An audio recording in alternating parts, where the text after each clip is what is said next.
Good afternoon, everyone. On behalf of the Nurse Trust, my name is Erin Denholm. I am one of the board members and founding board members for Nurse Trust, and I am so privileged to facilitate what promises to be a very dynamic event, an event that Nurse Trust has inspired to call Trusted Conversations. So before we go on, for those of you who are not members of Nurse Trust, and we always do get a fair number of people to join us gladly who are not members, I would like to just give you an overview of Nurse Trust.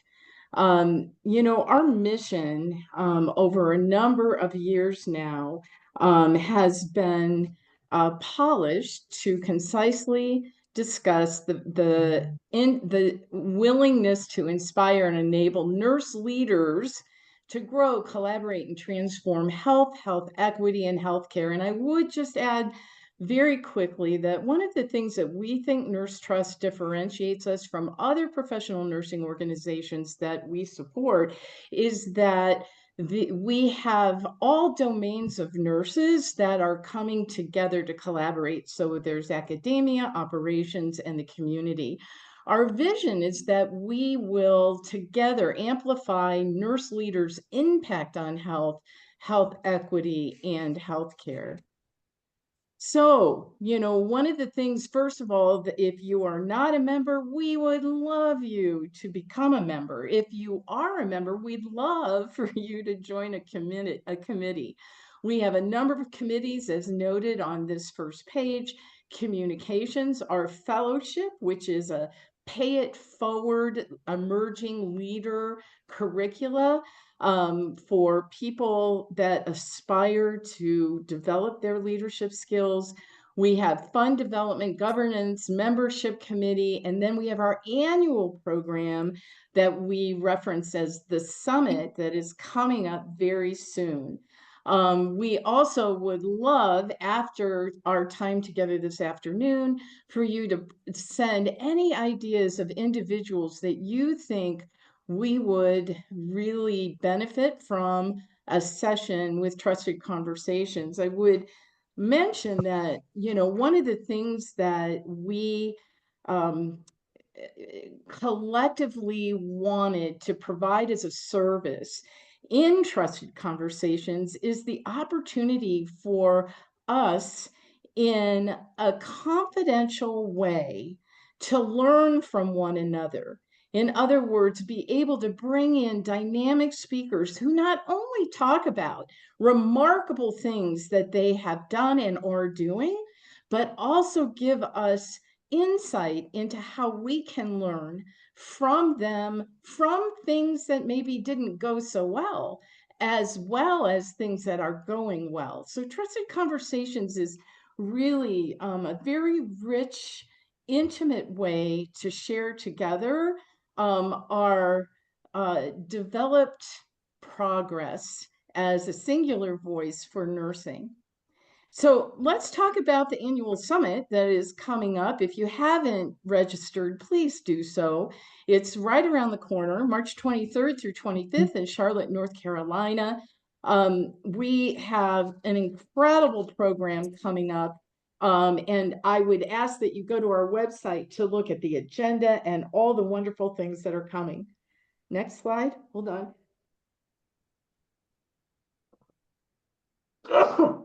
Sorry. Bless you. You always have two, I notice. Okay. And if you have an opportunity to donate funds, either personally or professionally from your organization, we have that opportunity always. We are a nonprofit, and you can use this code to do many things in terms of accessing the ability to donate to our great organization. Okay, so I've already talked to you a little bit about what Trusted Conversations is. We have had nurse leaders, really some of the rock stars of our profession, come and spend an hour to hour and a half sharing with us their learnings and their experience. And today is no exception. I am very privileged and feel very blessed to call Sue Birch a dear friend. We both hail from Colorado. In fact, she is the person that brought me into the Robert Wood Johnson Executive Nurse Fellowship, which really made the biggest difference in my personal career trajectory ever. At the time, Sue and I were in home care and hospice and palliative care and all things home-based. And Sue has jettisoned from that as she became extremely passionate about healthcare policy. And as such, she has just wrapped up 7 years as director of the Washington State Healthcare Authority, where she functioned as the state's largest healthcare purchaser and its behavioral health authority. Appointed by Governor Jay Inslee in January of 2018, Sue oversaw efforts to transform the healthcare system, helping ensure Washington residents have access to high quality, affordable care. With that incredible nurse background, Sue has that passion and is passionate about improving population health and reducing over medicalization by focusing on social determinants of health, which is a sweet spot for nursing. She has led efforts to combat the opioid public health crisis through increased access to treatment and public education, eliminate hepatitis C through innovative value-based drug purchasing, and implement a Medicaid benefit for supportive housing and supported employment. Lastly, under Sue's leadership, Washington implemented Cascade Care, the first in our nation public option aimed at improving access to high quality, affordable health care, as well as being an integral partner in Washington state achieving the first ever long-term care state insurance program, Washington Cares. So with that background and having remarkable savvy in Washington, not only in state government, but national government, Sue is going to share with us not only some of her background, but also some things that all of us have to look forward to and consider in these changing times. So Sue, I hand it over to you. Thank you, Erin. Can I just do a sound check to make sure we're good? Great. All right. Hello, colleagues. I know Margaret Flinter is out there and others. This is really meant to be more of a conversation with all of you. So I'm going to share a little bit about this conversation. When Warren and Erin reached out to me some time ago about this, it was really significant to me that nurses, I think, underestimate their ability to be a catalyst in these conversations. And I hope today to just talk to you about why kind of the conversations of content and process and the flow and the emphasis and the conclusions that we come up with in this relationship building can really serve to keep transforming the US healthcare system and state and local health systems. So I look forward to our time together. We will, I'm going to talk for just a little bit. We will have some questions, breakout rooms, and then we'll reconvene. But please throw in your chat comments and don't be bashful about interrupting as we go through this. So, Erin, thank you for that generous introduction. I am Sue Birch, as many people know me. I was in the 2002 RWJ Executive Nurse Fellows Program. And as Erin said, the experience changed the trajectory of my career. At the time, I was the Chief Executive Officer of the Northwest Colorado Visiting Nurse Association. And I was so fortunate to run into colleagues, Margaret Flinter, who helped us transform into a federally qualified health center. So we came out of a public health and an integrated kind of community health system, and we converted into the nation's fourth visiting nurse association that was a federally qualified health center. That really gave us a springboard platform to just keep innovating. And so we brought up, through the help of Jenny Chin Hansen, some really remarkable work around rural aging, home-based aging, aging in place, and doing lots of work around prevention and wellness. Um, from that, kind of was scouted to become a cabinet secretary under Governor John Hickenlooper. This was right as the Affordable Care Act was taking off. And so we convinced that governor to move in a Medicaid expansion mode. And from that experience, we brought on literally hundreds of thousands of individuals and really used the Affordable Care Act to our advantage. So the ACA, PPACA, or Obamacare really thwarted our opportunistic nature to keep innovating and transforming. Did a lot of really fun work with my colleagues in Colorado, because this is never just a leader's work, it's team-based work. And really, but the synergy of harnessing conversations and partners, what we're going to talk about in leading these conversations, is really critical, whether it's in a political environment or a nonprofit environment. Just really critical for nurses to be more of a catalyst in these conversations. So I was kind of finishing up my time in Colorado as the governor, decided to run for president and in Colorado. And so I got a call from Governor Jay Inslee, who said, "Hey, come join our team up in Washington." And they are a bunch of renegades up there. I loved it. I think it's because they're so close to Canada. And they said, "You can keep helping us transform healthcare, and your governor's leaving, and there'll be 20 other cabinet secretaries in the nation leaving. So come and keep helping us move along." And the team in Washington, who's just amazing, and shout out to Colette Jones if she's on. She's another Nurse Trust member.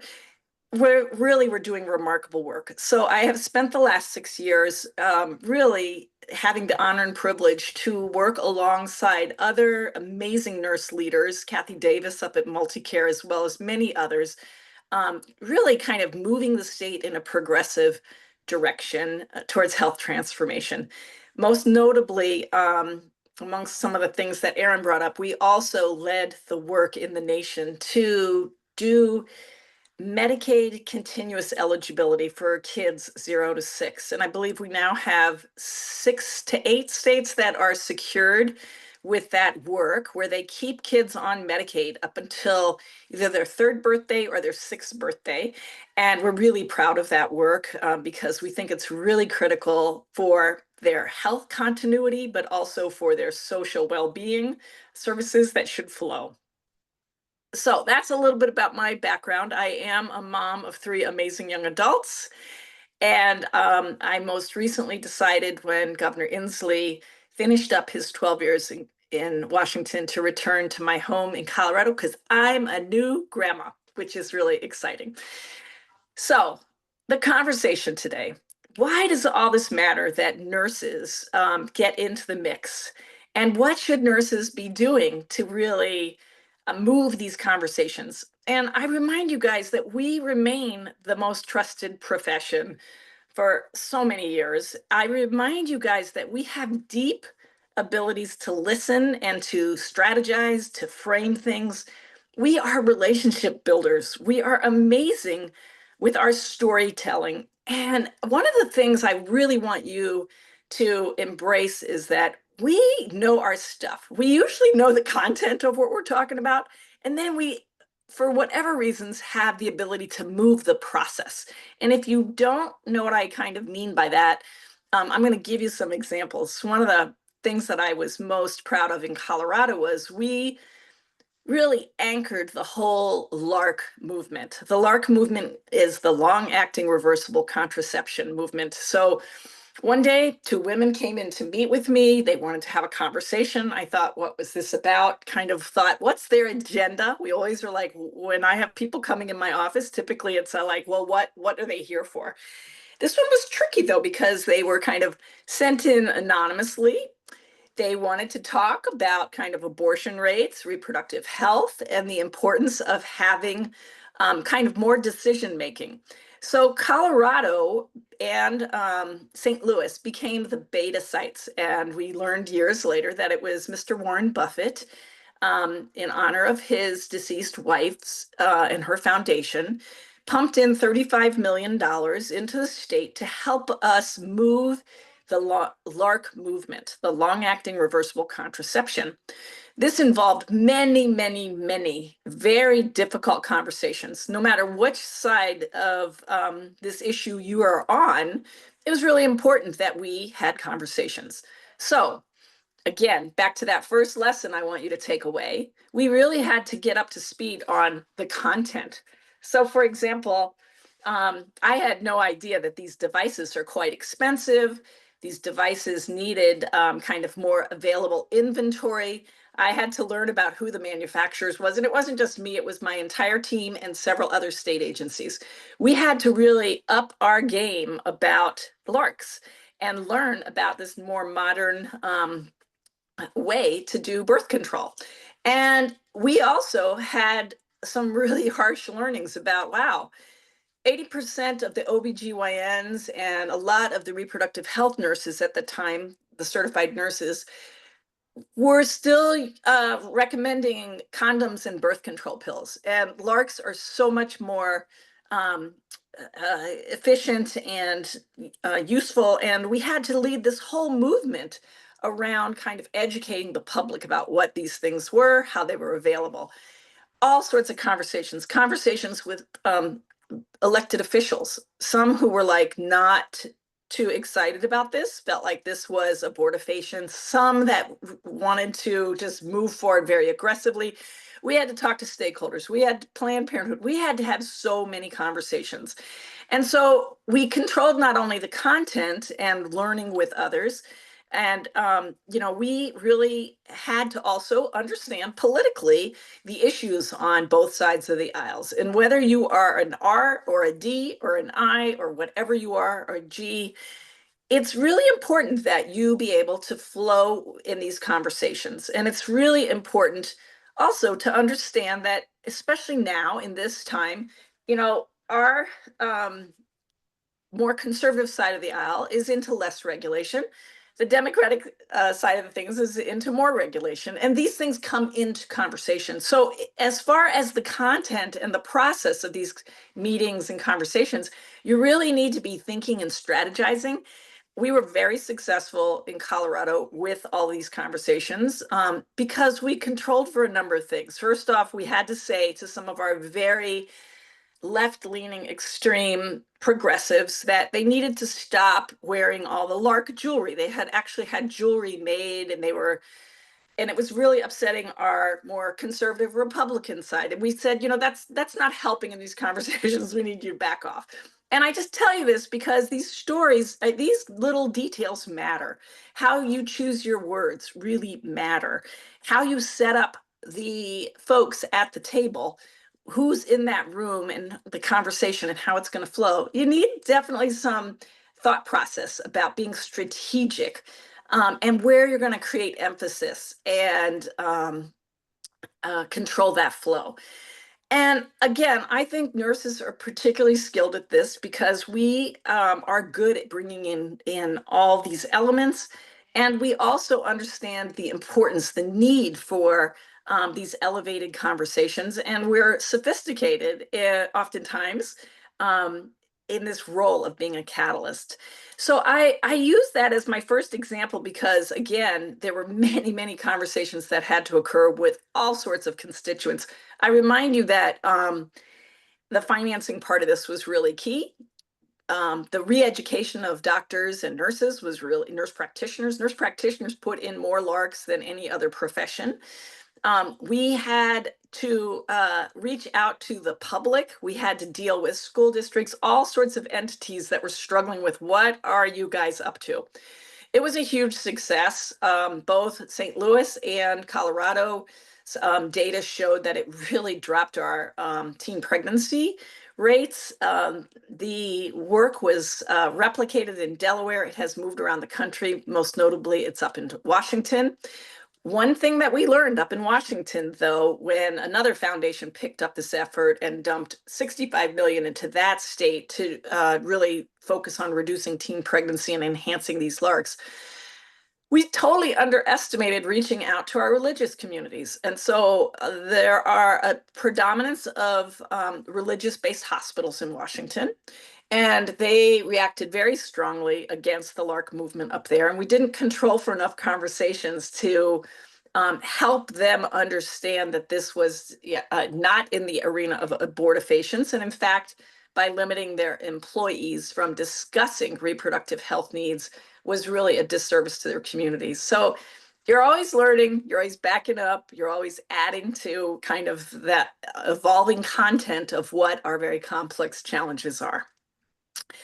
So that is just one of many, many examples that I would want to share with you. I I also think from my time and in the field as the public health director in Northwest Colorado, we had quite a bit of resistance from county commissioners or from community members who would get upset when we would put up an HIV/AIDS banner across Main Street and focus on December 1 as World AIDS Day. We had to back up and have conversations and again allow for that time for people to talk through their feelings. But that was another one that was really successful, especially when we tied it to things that they were more comfortable with. In Moffat County, Colorado, huge predominance of ranchers, not just cattle, but sheep herders. And so we would talk a lot about kind of infectious diseases related to the animals. I know it sounds crazy. Or we'd talk a lot about kind of the carrying capacity of cattle and spread of diseases. And we would try to tie it into rancher language so that we could just kind of meet in a common way. And really, we tried to just always kind of reduce some of those extreme Republican or Democratic notions and try to keep, moving forward about what is good for health and for populations. So I really encourage you to be creative in your conversations. If you're stuck at a school board meeting and you're trying to apply things, try to, bring in those current themes to things that people can understand and relate to. I really think that the other area for us to pay attention to is in these very difficult times, and I'm here in Washington, D.C. for a few days, have come out of some pretty heated meetings. I think we have to just really face up to it's time for us to have some more courageous conversations, no matter if you are in a Medicaid expansion state or if you are in a state that hasn't done Medicaid expansion. I think nurses, we have to go back to what is good for healthcare, what is good for the health of our populations, and not focus it necessarily on what is good for our healthcare institutions. So I think we are back to now having more basic conversations and really trying to roll back, because I think we are in so much more divided times. And I think we have to even be more artful and thoughtful about kind of working with strange bedfellows and also working kind of our large alliances. So for example, today in meetings at the National Academy of Medicine, we were partnering with employer-sponsored insurance. Somebody was bringing up that, if government could just raise rates and if government could just get their act together, and it was great to have our employer-sponsored insurance companies, the large jumbo purchasers in the nation, Apple, Microsoft, Purchasers Business Group on Health, the Health Alliance. They were like, no, it's all unaffordable. And whether we as corporations are paying for it for our people, where they were basically kind of suggesting that we want the same deal government gets because we are all being so overcharged and things have gotten so unaffordable. And so I tell you that because I think it's also very important for us to just look at where you create those alliances and how those echo messages, and we do this really well as in the nursing profession, where we elevate some of the points. And Erin is famous for this. She did it earlier where she brought in my intro. she elevated me from the top. But just echoing some of these messages, Erin could share some of her own really successful, difficult conversations she's had over the years in all of her different roles as well. Um, so don't be bashful about bringing in the strange bedfellows or people that aren't usually in your camp, but they will round out that conversation. I also will tell you that with all the divisiveness that's going on, I think um, we have to get real that if we can get 60 to 70% of people kind of over into the camp of what we're trying to do with creating our wins in these difficult conversations, that's as good as it gets. You're not gonna typically ever get to 80 or 100%. And you can see now from a lot of the polling that's going on, some of the really difficult challenges that we have to lean in on. Um, so how we package up information is another area that I think has gotten kind of difficult in this age of disinformation and misinformation and confusion. I think we have to get much more sophisticated in our ways we use social media. I think we have to have all sorts of ways we strike at packaging of information, but this is so important.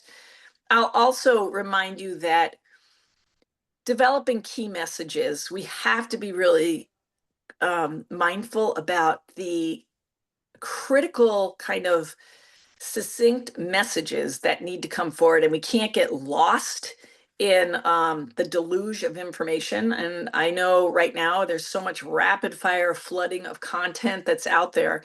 And I think it's really important for us to back up and keep asking that question of, wait, what's the key message here that's like either coming at me or I'm creating? And be really careful about those echo messages and not getting lost. Also, context, findings, all of these kind of strategic strategies are ones where we have to just keep thinking about where are we putting our emphasis and what are we striving for. In that LARC movement, it was really about we want people to have better decision making, whether they're choosing LARCs or not. We want them to be more informed, and we want to tighten up the delivery and the availability of that offering. But we had to be really strategic with where we put the emphasis as we went through that process. Because, as you solve for problems, it always, I always tell my kids, you can get anything done with time and money.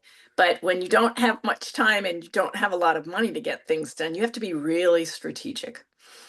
So one of the other really good examples that I'll share with you was the movement on getting the Medicaid 0 to 6 approval process through the federal government and getting President Biden to sign off on that movement. It was in his budget package that he recommended.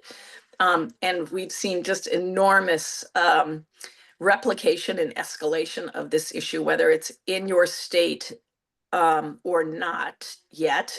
There have been lots of conversations with just about all the states in the country about moving more kids. These are our low-income Medicaid's kids, and moving them into this continuous coverage. So we had to be really strategic about this, and we had to emphasize in Washington when we did this initial work. The opportunity came up because the Packard Foundation and the Perigee Fund heard us speaking about how we thought kids that were with their same primary care providers in their same evidence-based social programs were much better off if we had them in our care and custody, if we had them in our kind of under our watch. We felt like we were seeing some success. So those two foundations kind of raised their hands and said, we'll do the modeling. We'll look at this and help see what are the benefits, what's the cost benefit analysis on this, and they too were wanting to move this public policy. We had to have all sorts of conversations, as you can imagine, not just with the funders, but we had to go and meet with legislators to see, do we have a win, an in Washington? did we have the opportunity to move this conversation? We also had to talk to the stakeholders. We actually got one call from an entity off the East Coast who said, we've been trying to do this for 2 decades. How did you guys get it done in 2 years? And what was your path forward? So we actually worked with them to create a playbook. But my point here is that we were really strategic as we went through this process with getting funders to help get the data. We had to package up that information so it was compelling. We had to talk to the right people. We had to mobilize the right groups, and we couldn't let that key message be lost. And then, there was a flow through all of this because we knew this was something that the last Trump 1 administration was clear about, that not on our watch, we're not interested. But when the Biden team came in, there was interest, and we knew we could emphasize kind of the movement, and we were able to flow this into an 1115 waiver, which is a Medicaid approval process.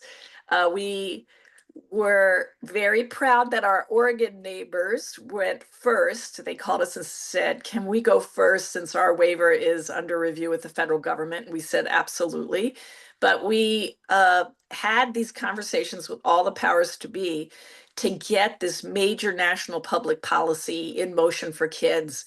And we aligned with some very interesting folks, Boeing, Microsoft, others that necessarily wouldn't have cared, but were kind of interested in the health and well-being of kids because we also got this approval post-pandemic. And so kids had been on continuous eligibility because of the public health emergency.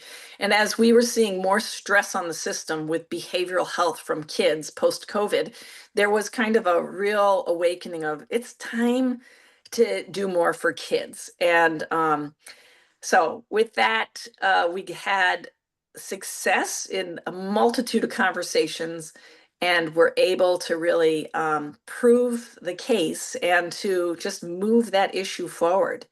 Difficult conversations, nurses and others were at the center of that, and we felt strongly about the commitment that we had made to try to push this issue. And again, we were successful because of a lot of the themes that I've brought up. So Erin, I'm going to pause there and see if you or Tracy are getting any comments or questions. Seeing any right now, but certainly we can pause and see if people want to come off mute and ask a question or drop it into the chat.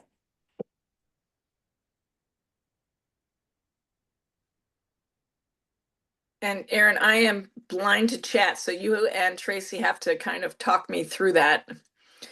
As a speaker on these teleconferences, this is where you're always going, wow, have I been talking at my phone to myself for quite a while? And we are definitely listening. Lots of great information. I've got my eye on the chat. I'm not seeing anything right now, but I guess we'll ask again anything from the group before we go forward. And Sue, I think that we have about 10 more minutes for your remarks. And, maybe I'll just tee up. I know that you have been spending some time in some major meetings in Washington this last week and even in the last 6 weeks in different coalitions.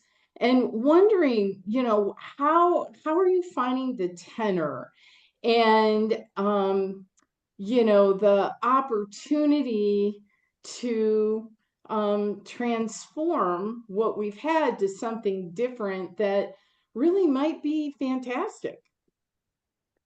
wow, Erin, thank you for that bold question. And I will just say that the shock and awe off of these meetings of how the nature of things have been playing out is really the sentiment. I think both from, no matter which side of the aisle you're on, I think there's so much unease with what is going to splash today, what's going to hit today.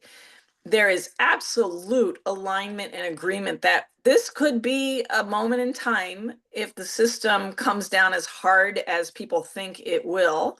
And I mean the healthcare system and some of the economic impacts, that there is enormous belief that maybe it is our time in healthcare to really reduce some of the over engineering of rules, to reduce the absolute unaffordability of health insurance, to really promote primary care and prevention, to really bring in the themes of not just health, but health and well-being. It was very interesting today in some meetings. I think the hospital industry continues just to say, pay us more. I think that is really going to be a problem with where we are seeing our general economy. I know I was over at Brookings Institution this afternoon as well, and I do think that there's a lot of really significant concern about all the tariff implications, the unemployment implications. So, in all of this fear and anxiety of what's coming next, because I think we are dealing with such erratic messaging, I think there is still a pretty strong commitment about we got to be poised to and ready to act with the solutions. And many of you know what those solutions are. This country needs a more aligned national data and information technology architecture so that we drive efficiencies and sharing of information, greater transparency. We've got a real commitment, hang on just a second, about how we tie in more team-based care. I think that, the things that I think everybody continues to really drive towards is imagining a health system in which there's more informatics, incentives, and culture that are aligned for continuous improvement. We are being very careful about words like science and DEI, which is frightening. But I think we are learning to kind of just use words that are less charged for certain audiences, because it's very real right now that just spirals the factions into moving them in their corners of the room. I think, Erin, one of the things that there's a really strong commitment that every person's health visits, whether they're face-to-face or virtual, that they begin with learning the development and status of patients and families' goals, so that the system really becomes more person-centered. And gee, that's a theme that we know in nursing very well. We've all been educated in that every healthcare organization really begins kind of with that engagement and information sharing, and really recommitting to safety results and how we can make the system more sane and rational. I mean, I think there's just complete agreement that, and Don Berwick was speaking last night, just about how we have such unevenness in the US healthcare. We don't really have a system, but there's unevenness. And if you have the need for heart surgery, if you're in the right place, right time, with the right payer, you're likely to be getting the best of care. But if you don't have that same kind of access, but there's a number of commitments about how we really need to imagine going forward and basing these things in financing reform, with IT and data reform, with workforce reform. There's absolute clear agreement that the moral outrage and burnout and the distress that we're seeing is just so significant. So, Erin, I don't want to be doom and gloom, but I think that we are at a moment in time where things may get a lot worse, but then we'll have that opportunity to turn some of these crises into a better path forward. So I'm not losing hope. I am just trying to gear up for what needs to come. And I will tell you that the clear acknowledgement that primary care systems, which, shout out to all of our extraordinary nurse practitioners and PAs that are augmenting our family practice providers in our physician community, we're going to see ongoing movement of just how we have to redistribute and force more money out of the sick system into the health system and into kind of upstream efforts. You know, Sue, I have a number of questions people have now entered in. So the next question from, and thank you very much for that, Mary Joan Layden has asked, what advice do you have for nurses who want to get involved in policy work? Yeah, well, I would tell you there is so much room for you to get in this conversation, and that you can either do it through your trade associations, you can do it through your linkages to um, other health policy leaders, whatever your topic is. If you are a school nurse, I mean, there's just some incredible school nurses in the state of Washington that are leading the charge. And whether they're going in through their private, school-based nursing associations or through their school boards. So volunteer, align with some mentors, get to the table, pound on doors, talk to your elected officials, send in letters. There are so many ways to work on these issues. And I am really proud of I think it's NAP. I'll be in Chicago talking with them about how nurse practitioners can keep moving this continuous eligibility for Medicaid kids forward. I know the state of Virginia, shout out to you guys. They've reached out several times to say, now wait, we have an in here. How do we keep moving it? And also being really persistent. I think some of these things take years. Somebody in Washington, and if Colette's on, she will tell you it's usually a 3-year cycle for us to kind of get things teed up and then move it through the legislative process. And it can be longer. We might be in a 2-year cycle or a 4-year cycle with this administration, but you cannot lose patience. You have to be tenacious and persistent. And you also want to be trolling in the nation for who else is doing this work and who are the other partners I can call into or engage in the conversation I want to have to move my policy issue forward. And yeah, you got to play the long game. I see Colette sending in something. Because sometimes these things happen quickly, like it's shocking how quickly they go. And other times it's a long, hard slog. But I always say, be ready to outlast these guys, because it is amazing what you can get done if you are tenacious. And again, another shout out to Margaret Flinter. She has done some extraordinary work around nurse practitioner residencies and kind of moving those issues forward. And you start hearing about these things in other domains as we look at graduate medical education and overhauling these issues. So don't be bashful about being tenacious, persistent, and courageous with your letters and your conversations. Thank you.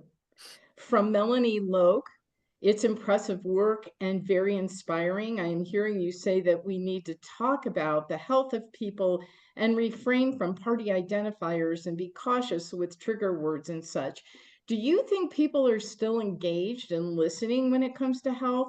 For example, I have not heard much on H1N1 despite it being a 15-year high. I see the fatigue and stereotyping of science and such. I am in circles where people are engaged in listening, but I will tell you personally, I've had to tag out. I do so much more scanning of headlines and then conversations with people, depending on my fatigue level or what's going on. It's extraordinary times we live in. And I think you have to be really hyper vigilant about your self-care, and then also paying attention to those that are in your circle to kind of tag each other out. So I refer to this as the NHL strategy. I love to watch hockey. I love when those benches swap out. And I think we have to take some of that mindset of rapid, nimble kind of recovery and movement. And it really has become such a fast game. God, I love that analogy. What a great, you visually can see that. And we have such huge numbers in our profession. If we are more focused in thinking about that, the resiliency could just be built incredibly. Jacqueline Dunbar-Jacob has said other countries with better health outcomes provide government-supported health care. We with poor outcomes have employer-supported health care or self-supported additions government care. How do we reconcile this and continue to advocate for the value of health care? Wow, you should have been in our conversations today, because there is kind of a movement about, 80% of the members of the Purchasers Business Group on Health. These are the jumbo purchasers in the nation. I purchase for 3 million lives in Washington, or I used to. And they're, Microsoft, Boeing, these guys that are global, they are like, government step in, regulate this, because we are all getting so overcharged, and or, this mythical cost shift. Even as we've brought up Medicaid rates in the state of Washington, Medicaid in Washington pays over what Medicare pays for. Our commercial prices continue to go up and up and up. And so I think, Don Berwick said it best last night, which is, it is just, our profit motive, whether you're in a nonprofit health system or a for-profit health system, is unquenchable. And I think it's just time that, people have had it. I think, the outrage that we all saw around the horrible situation with the United executive, it was just a display of the pent up anger. I really ask you, if you have not watched or you don't follow Noam Levy, he is with Kaiser Family Foundation. His work on medical debt in this country right now is hitting 105 million Americans. They're employer-sponsored insurance. These are people that are underinsured, or they have plans that were weak. The copays are too high. They can't afford the deductibles. This is hitting more of our higher socioeconomic families. And, it's just because of housing pressures and other costs, childcare costs, we're seeing such significant kind of economic implications at the individual family level and in certain regions of the country. So this is garnering everyone's attention, and it's limiting kind of American businesses who are paying a higher and higher percentage of their expenses towards shoring up their skyrocketing health insurance premiums. And I remind you, under Obamacare, we put in medical loss ratios. There's a movement right now to take a look at doing a different type of loss ratio system. We don't have a health ratio we don't have downward pressure on health systems. But for the 8 states that have cost boards, Washington being one of them, and we have to start paying attention to total health expenditures and shifting more of the total health expenditures out of acute sick systems into primary care. The goal is to put 12 to 15% of total health expenditures in this nation into primary care. And that is very difficult to do, because nobody wants to give up kind of their gravy trains or their flush funding. These are such great points. And as we look to break you all up into groups of 3 in breakout groups for just 20 minutes, this is what I would serve up for you. In reflecting back on nurses' power and empowerment and the kind of trust and respect we have in the country, I think being mindful strategically that nonpartisanship aside, Republicans love to hear cost effectiveness and Democrats love to hear about health improvement for lower socioeconomics. The number of innovations in recent times, those that I'm very passionate about in terms of virtual care, offer some really great talking points to both. So as nurses contemplate, to Sue's original proposition that we really focus on health and prevention, which is our vibe as nurses, we do have an opportunity to transform some things, even as we have all of this polarization. So we have a couple of questions that Sue is going to serve up for you all to, get into the breakout groups. You'll introduce yourselves. We want you to get to know people who are part of our organization. So that's a meet and greet, as well as discuss as a fluid conversation what Sue has served up for us, what you all will talk about. We'll bring you back and ask some of you to report out. So Sue, what might you have as questions that we would like people to contemplate? Yeah, so two things. We're really eager to hear your feedback. And with all of this upheaval, what are the things that you can do right now? What are in your domain, whether you are, an oncology nurse or whether you're a CNO, whatever, you're running a big health system, what can you do right now to help promote some of these centrist conversations or to promote your issue? What can you do to help return us into more productive civil dialogue around health and well-being? That's one thing. And apply that to whatever your domain is. And then secondly, this organization really prides itself on not just health system delivery nurses. We got a lot of hospital nurses or direct service nurses. We've got a lot of public health nurses, and we have a lot of academic kind of deans and whatnot. But given all aspects of nursing within each of these domains, what are the top issues that you think we could be elevating in conversation to be part of the solution to keep transforming the rebuild of the US healthcare system, especially if we see more of it collapse? What could we do and strike the conversations quickly to be staking our part, and here are the system changes that need to happen from a nursing perspective? So those are my two questions.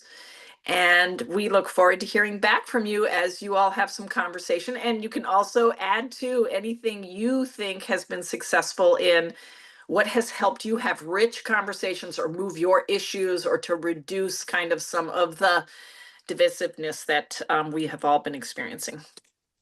Thank you, Sue. Tracy, do you want to serve up the logical pieces here? Yeah, just try to capture Sue's questions in the chat, and hopefully you heard what she said and can use those, and we'll break out into groups and they'll automatically close after 20 minutes and bring you back into large groups. So enjoy. Thank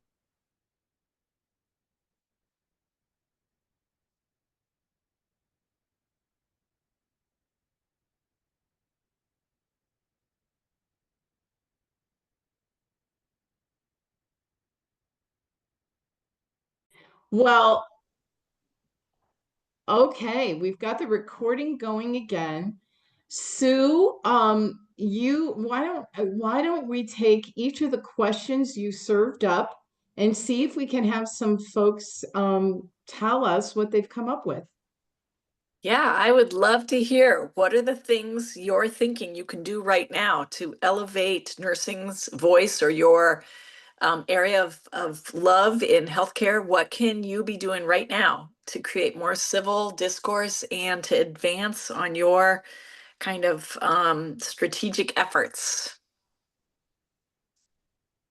And I don't know, Tracy, how you open this up and coordinate the calls. I'm counting on Tracy to do that. Yeah, anybody can come off of mute and share your thoughts here. We're a small enough group, so I think we can just chime in as you have a thought.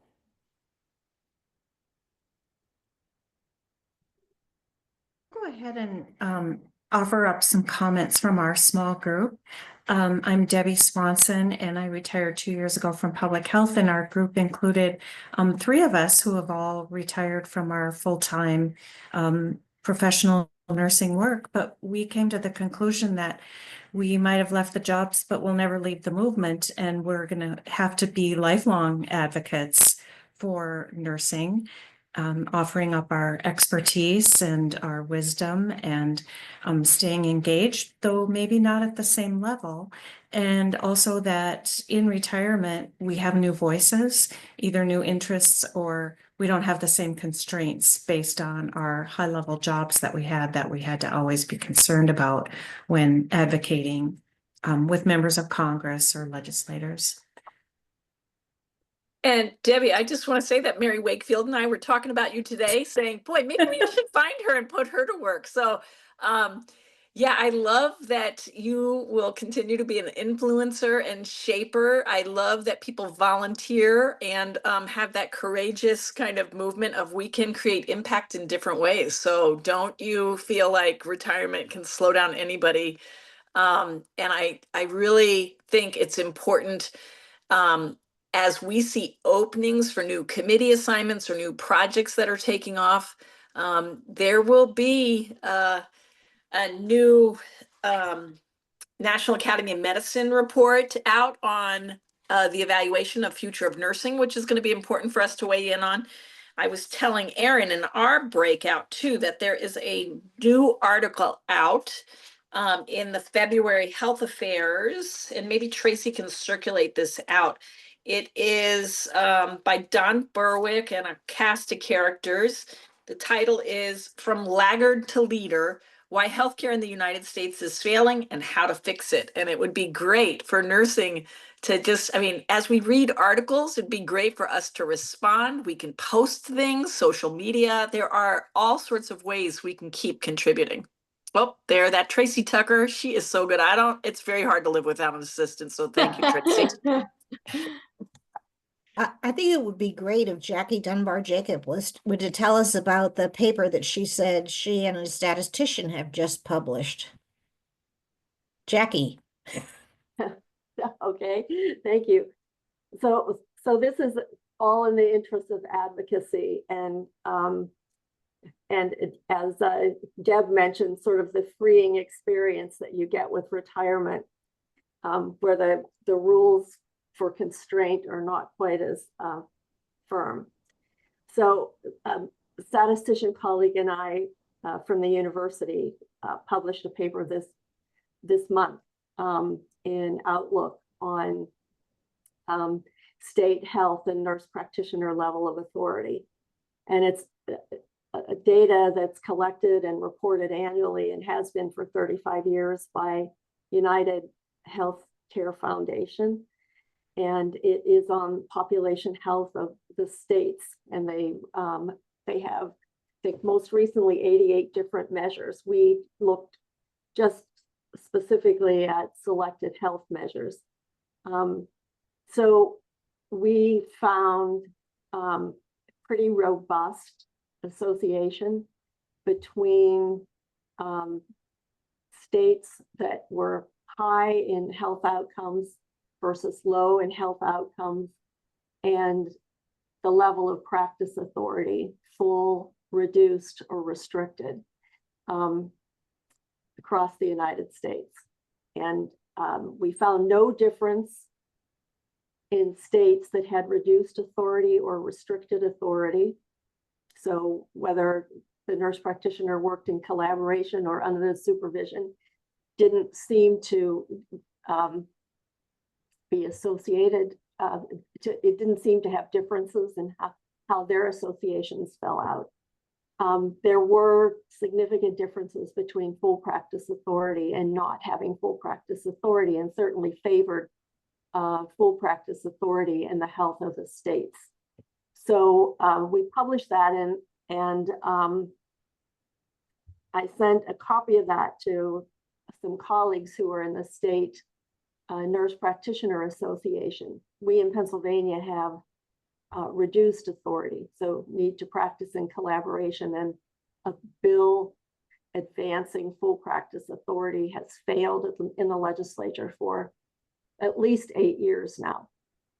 So, and it's supported by the Hospital Association in Pennsylvania and strongly opposed by the Medical Society. So the Nurse Practitioner Association, it turns out, has hired a professional advocacy firm. It's a group that does advocacy work for nonprofits. I didn't even know such a thing existed. So they passed the paper on to their advocate organization, and as a result of that, I got asked to write a letter to the person who is the chair of the House Professional Licensure Committee in the state, citing some of the data and of course advocating for full practice authority. So I got the letter written, and the advocacy firm reviewed the letter and decided to send it to 26 of the legislatures in both the House and the Senate, and to create a one-page fact sheet that they intend to distribute to a number of other groups and individuals in the state. And they also used the letter to shape a letter for the newspaper. Again, so advocating with the public for full practice authority. Did you help to write the op-ed? Will you go down as one of the authors or? Yeah, yeah. Good, I'm glad about that. The op-ed is an edit of the letter that I wrote. Bravo. Bravo. Fabulous. Nice work, Jackie. I didn't realize that such things could happen. What Yeah, a and- great example, right, Sue? Exactly of like what we can do. Fantastic. Absolutely. And I would just really encourage you. Letters are awesome, but there's nothing like face-to-face and having a bunch of nurse practitioners descend on that legislature and getting, especially your rural areas where I bet you are disproportionately providing midwife services, primary care, nurse anesthetists. I mean, think about those other folks. And I don't know who your big employers are in Pennsylvania, but man, I bet they will be really on board as well. There's a huge movement right now out of employer groups with access issues and promoting the use of advanced practice providers. Fabulous. So with the 5 minutes left, so what about the second question? Maybe somebody, a group or two can report out their conversation with the second question, Sue. Yeah, I would love to hear what people are thinking about how we can blend all aspects of Nurse Trust to just think about how we use our voices differently and how do we keep imprinting kind of the solutions for health transformation of the future. I'll jump in.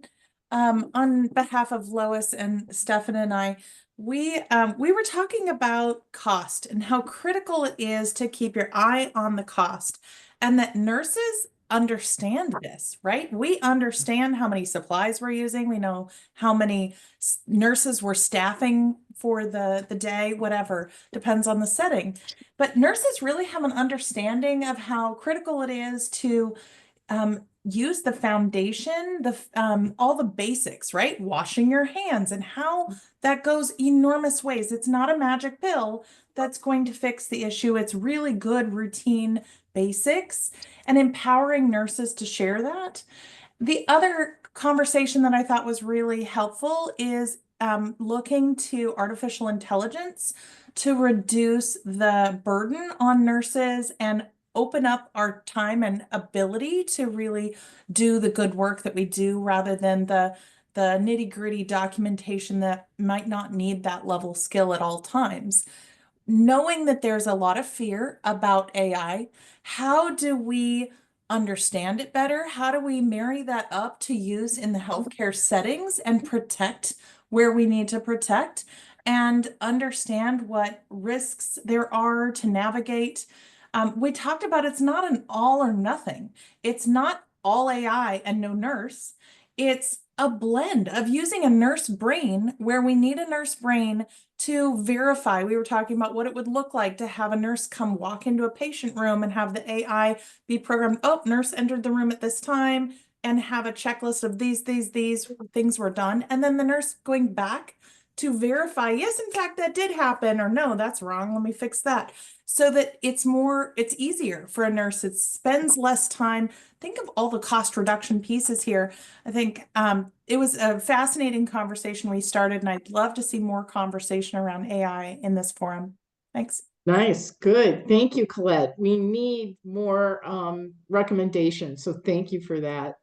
And you don't know how great that made me feel seeing Colette and that HCA logo. Thank you, Colette. And to just build off of that, you know, our folks that are on our deans from the nursing schools, we've got to keep looking at what sort of certificates, what sort of ongoing educational kind of movements do we need to do like now, and or, you know, what sort of special kind of continuing ed things need to happen right now, not in 3 years or 5 years, because this area is changing so fast. Truly, every 3 to 6 month increments, we could be having all sorts of updates. So thanks for that one, I want to Colette. jump in and say something on top of what Colette said about money. And I really appreciate that you say that the nurses that you work with are very cost sensitive. I have over the years had many nurses, especially I work with APRNs, who have said they always learn not to say it ever again in front of me. I really don't want anything to do with the money. and I take a slow deep breath and say, you know, and say very calmly, I hear what you're saying, but you've just given away 100% of your power. And we need to be comfortable with the cost and the money and talking about it, because whether we like it or not, that's where that's the power driver in healthcare. And so when we talk, for example, about substituting, as we should, replacing physicians with APRNs and PAs in primary care, it will save a lot of money with better outcomes. And the data are there. And so, so using those kind of data, outcomes and cost are well worth it. But we've got to learn to be comfortable with money. Thank you so much, Kate. And you know, I know that we are at time, and I cannot thank you enough, Sue Birch, for, you know, really inspiring such a dynamic conversation. We knew it would be such a huge value, and we look forward to your continued participation and support in Nurse Trust. And all of you, thank you for coming. And especially if you're a non-member, please consider very economical membership fee to join us as we look to really have a stronger healthcare voice as a collaborative nurse leader, executive leadership team. So thank you so much. Tracy, anything else? Just a huge thank you to everybody, and we'll be sending out the recording tomorrow, and feel free to reach out with any questions. Thank you. Bye all. Thank Bye. you.